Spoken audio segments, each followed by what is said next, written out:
여러분 안녕하십니까, 유정영 목사입니다.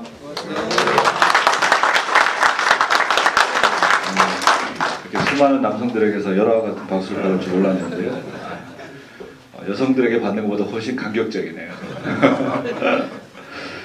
오늘 말씀 묵상 기도 함께 하겠다고 말씀하셔서 왔는데 사실은 주어진 시간이 그렇게 많지가 않습니다. 그래서 짧은 시간에 해야 되고 또 그러려면 익숙한 본문이어야 하고, 다음에 또 우리 고난주간이니까 고난주간에도 잘 맞는 본문이어야 하고, 뭐 이런 것들을 고려하다가 제가 오늘 선택한 본문은 시편 23편입니다. 아마 여러분들 이렇게 생각할 겁니다. 이게 웬 말이냐, 고난주간에 이 부족함이 없다는 말이 무슨 말이냐. 그런데 사실은 이 시편 23편은 다윗이 가장 공고하고 힘든 기간 가운데 그의 인생에 고난의 극치라고 할 수 있는 기간 동안 쓰여진 시입니다. 그래서 부족함이 없다고 말했지만 실제로 다윗은 엄청 부족한 게 많은, 모든 게 부족한 상황에서 부족함이 없다라고 고백했던 거죠. 그래서 이 시 한 올 한 올 안에는 바로 다윗이 경험한 고난과 그 고난 가운데 함께한 하나님에 대한 경험이 잘 녹아 있습니다. 그런데 그거를 그냥 풀면 이해가 안 되는 거죠. 그냥 들으면. 예를 들면 요즘 여러분 혹시 동주라는 시를 보신 분 있습니까? 저기 영화를 보신 분 있습니까? 동주? 네. 뭐 보신 분 있을 텐데요. 그 동주라는 시 영화를 보면 윤동주의 삶을 다루고 있거든요. 그런데 윤동주의 시 중에 그 여러 시들이 유명하지만 죽어가는 것들을 사랑해야지라는 대시의 한 대목이 나옵니다. 하늘을 한 점 부끄러움 없이 살기를 입새에 있는 바람에 나는 괴로워한다. 그러다가 나중에 죽어가는 것들을 사랑해야지, 그렇게 이야기합니다. 근데 뭐 죽어가는 걸 사랑해야지, 그게 무슨 뜻이냐? 그냥 이해하면 그게 죽어가는 걸 사랑하자, 그런 뜻인데요. 그런데 윤동주의 삶과 그 시의 언어를 깊게 느끼고 나면 그게 무슨 뜻인지 알게 됩니다. 그 당시에 나라를 잃은 백성으로서 자신은 죽어가는 사람이죠. 소망이 없는 거, 살아도. 다음에 나라 잃은 청년으로서 무언가 나라를 변혁시킬 수 있는 걸 해야 되는데 시를 사랑하는 자신은 또 죽어가는 사람들이죠. 모든 것은 사실 허무하고 죽어가는데 그 죽어가는 것을 오늘 사랑하는 게 얼마나 큰 의미가 있는지를 윤동주가 발견했던 거예요. 그래서 죽어가는 것들을 사랑해야지 라고 적은 겁니다. 그래서 그 시 안에는 그의 삶이 반대로 배어져 있는 거죠. 시편에 있는 모든 시들도 사실은 다 그렇습니다. 말씀 묵상 기도란 뭐냐? 그냥 액면으로 보이는 표면을 넘어서 그 액면 너머에 있는 말씀의 실제를 경험하는 거죠. 여러분들이 우리가 이렇게 얘기하면서 애들이 뭐 잘 있냐? 이거 뭐 공부 열심히 하고 잘 지내? 그러면 예, 잘 지내요. 그러면 사실은 그거 잘 지내는 거 아닐 때가 더 많잖아요. 여러분에게도 교회에서 인사하잖아요. 집사님 잘 지내시죠?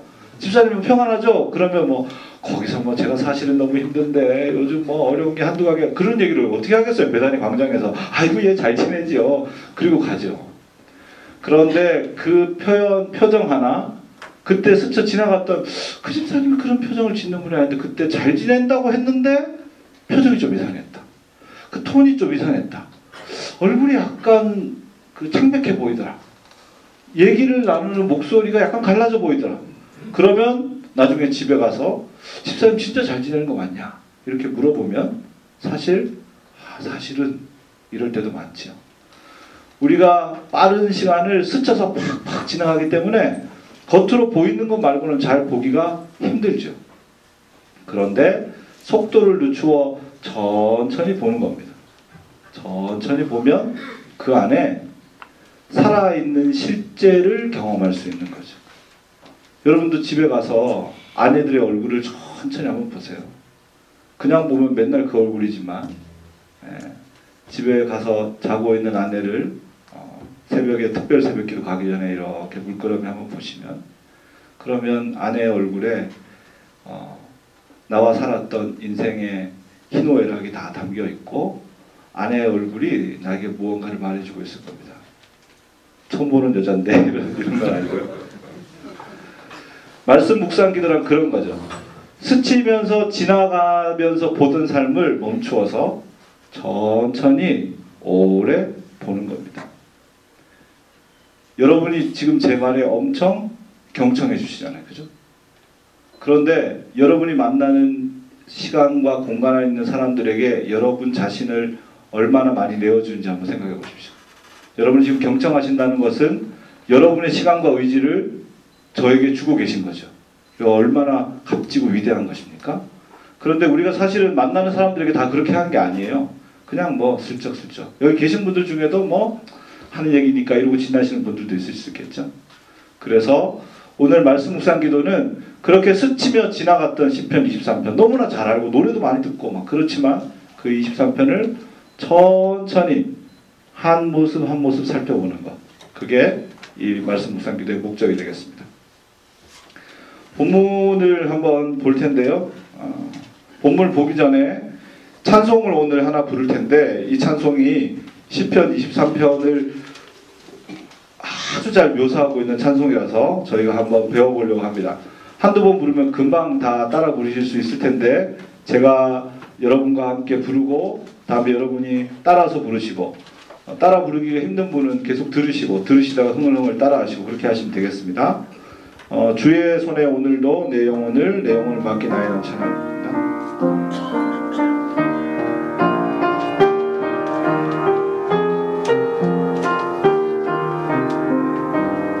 여기 악보를 보시면 됩니다. 주의 손에 오늘도 내 영혼을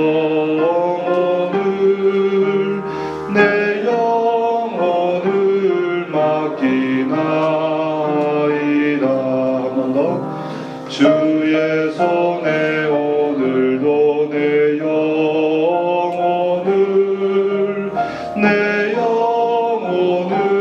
맡기나이다. 주의 손에 오늘도 내 영혼을 맡기나이다.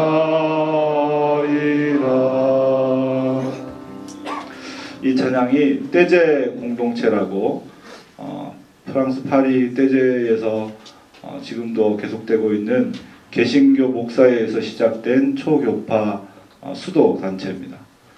같이 온 세계 언어로 성경을 읽고 그 다음에 함께 부르는 찬송을 드리죠. 아주 짧은 음의 찬송이고 음도 복잡하지 않은 찬송인데요. 이 찬송을 드리면 그 찬송이 내 영혼 안에 울려 퍼져서 기도가 됩니다. 그래서 찬송으로 기도하는 대표적 공동체입니다. 그런데 이 찬송을 오늘 저희가 시작 전에 불렀는데요. 이 찬송의 가사가 시편 23편의 내용을 아주 잘 담고 있습니다. 그래서 같이 불렀는데 나중에 끝날 때 같이 부를 때는 따라도 부르시고 또 여러분 안에 깊이 울려 퍼지도록 듣고 싶은 분은 들으시고 계속 반복해서 부르시면 되겠습니다. 조금만 부르면 금방 익숙해집니다. 자, 지금 기도하기 전에요. 휴대폰 꺼내셔서 휴대폰 다 끄시기 바랍니다. 다 끄셨습니까? 다 껐다고 해도 분명히 켜져 있는 휴대폰이 있습니다. 그 신비로움은 알 길이 없으나 그러나 항상 다 껐지만 켜놓은 진동하시면 안 되고 다 끄십시오. 네, 진동하지 마시고 노재경 성도님 진동하지 마시고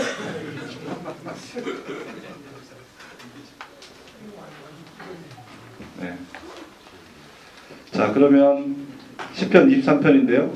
편안한 마음으로 그냥 앉으시면 되겠습니다. 편안한 마음으로 앉으셔서 의자에 허리는 가급적 대지 말고 허리를 세워서 앉으시면 더 좋습니다. 허리 뒤에 대면 졸음이 오기 쉬우니까요. 이런 마음이면 됩니다. 그냥 스쳐 지나갔던 집안에 있는 모든 것, 온 가족의 얼굴, 또 걸어갔던 출근길을 내가 오늘 인생의 마지막 순간이라고 생각하고 천천히 음미하면서 걷는다는 마음으로 이 시편 23편도 천천히 바라보면서 들으시면 되겠습니다. 하나님 보여주시면 보고 들으시면 듣고 맛보면 되겠습니다. 잠시 동안 고요에 머물 텐데요. 제가 삼위일체 하나님을 상징하는 종을 3번 치겠습니다. 종소리가 들리는 동안 눈을 감고 허리를 세우고 가슴을 펴시고 고요하게 앉으시면 되겠습니다.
주님, 우리가 오늘 하루 너무 분주하게 달려왔습니다. 때때로는 아무것도 아닌 것에 소리를 높이기도 하고, 때때로는 너무 중요한 일인데 지나쳐버리기도 하며, 헐레벌떡 여기까지 달려왔습니다. 주님, 우리의 마음을 고요하게 만들어 주시고 우리의 영혼 안으로 이 말씀을 불어넣어 주십시오. 이 말씀들이 귓점만 울리고 마는 소리가 아니라 오늘 이 공간 안에 살아서 현존하시는 하나님이 우리에게 들려주는 소리가 되게 도와주옵소서. 그렇게 온 마음과 힘과 정성을 쏟아 하나님 앞에 깨어있게 도와주옵소서. 예수님의 이름으로 기도합니다. 아멘. 본문 시편 23편인데 우선 뒤로 넘기셔서 여러분 받으신 종이요. 뒤로 넘기시면 세번역 성경이 있습니다. 세번역 성경은 시편 23편을 조금 더 편안하게 번역해 놓았습니다. 같이 한번 읽으시면 되겠습니다. 같이 읽습니다. 주님은 나의 목자시니 내게 부족함 없어라. 나를 푸른 풀밭에 누이시며 쉴만한 물가로 인도하신다. 나에게 다시 새 힘을 주시고 당신의 이름을 위하여 바른 길로 나를 인도하신다. 내가 비록 죽음의 그늘 골짜기로 다닐지라도 주님께서 나와 함께 계시고 주님의 막대기와 지팡이로 나를 보살펴 주시니 내게는 두려움이 없습니다. 주님께서는 내 원수들이 보는 앞에서 내게 잔치상을 차려주시고 내 머리에 기름 부으셔 나를 귀한 손님으로 맞아주시니 내 잔이 넘칩니다. 진실로 주님의 선하심과 인자하심이 내가 사는 날 동안 나를 따르리니 나는 주님의 집으로 돌아가 영원히 그곳에서 살겠습니다. 자, 읽었던 본문의 내용은 이 내용입니다. 이 내용으로 제가 여러분에게 다시 한번 2번 낭독할 텐데요. 낭독하는 동안 지금 여기에 계신 하나님께서 여러분 앞에 앉아서 여러분에게 이야기해 주듯 그런 마음으로, 그런 믿음으로 말씀을 받으시길 바랍니다. 첫 번째 독서입니다. 함께 보셔도 되고요. 눈을 감고 귀로만 들으셔도 되겠습니다. 여호와는 나의 목자시니 내게 부족함이 없으리로다. 그가 나를 푸른 풀밭에 누이시며 쉴만한 물가로 인도하시는도다. 내 영혼을 소생시키시고 자기 이름을 위하여 의의 길로 인도하시는도다. 내가 사망의 음침한 골짜기로 다닐지라도 해를 두려워하지 않을 것은 주께서 나와 함께 하심이라. 주의 지팡이와 막대기가 나를 안위하시나이다. 주께서 내 원수의 목전에서 내게 상을 차려주시고 기름을 내 머리에 부으셨으니 내 잔이 넘치나이다. 내 평생에 선하심과 인자하심이 반드시 나를 따르리니 내가 여호와의 집에 영원히 살리로다. 자, 여러분, 이 본문 중에 읽는 가운데 여러분 마음에 와닿은 단어가 있다면 그 단어 하나를 선택하십시오. 그래서 마치 맛있는 음식을 한 움큼 베어 물듯 여러분 입속으로 꿀꺽 그 말씀을 삼키십시오. 단어 하나라도 좋고 구라도 좋고 한 절이라도 좋습니다.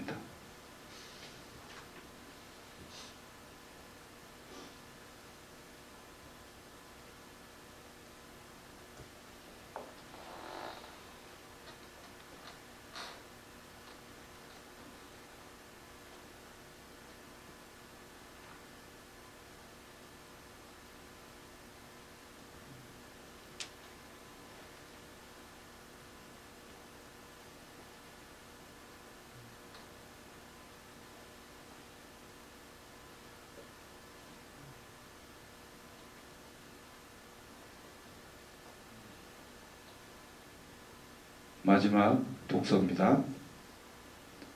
여호와는 나의 목자시니 내게 부족함이 없으리로다. 그가 나를 푸른 풀밭에 누이시며 쉴만한 물가로 인도하시는도다. 내 영혼을 소생시키시고 자기 이름을 위하여 의의 길로 인도하시는도다. 내가 사망의 음침한 골짜기로 다닐지라도 해를 두려워하지 않을 것은 주께서 나와 함께 하심이라. 주의 지팡이와 막대기가 나를 안위하시나이다. 주께서 내 원수의 목전에서 내게 상을 차려주시고 기름을 내 머리에 부으셨으니 내 잔이 넘치나이다. 내 평생의 선하심과 인자하심이 반드시 나를 따르리니 내가 여호와의 집에 영원히 살리로다. 아까 단어를 선택하신 분들은 마치 소가 삼켰던 음식을 다시 토해내서 되새김질하듯 그 단어나 구절을 다시 토해내셔서 여러분 입속으로 천천히 반복하며 씹으시면 되겠습니다. 하나님의 말씀은 살아있는 음식이니 진짜 음식을 씹는 마음으로 씹으시면 그것이 맛도 나고 여러분 안에 흡수되어서 영적인 에너지, 실제적인 에너지가 될 겁니다. 만약 단어를 선택하지 못하셨다면 지금 단어를 선택하십시오. 여러분 마음에 와닿는 단어, 구절을 뭐든 하나 선택하십시오. 그리고 천천히 되뇌이면 되겠습니다.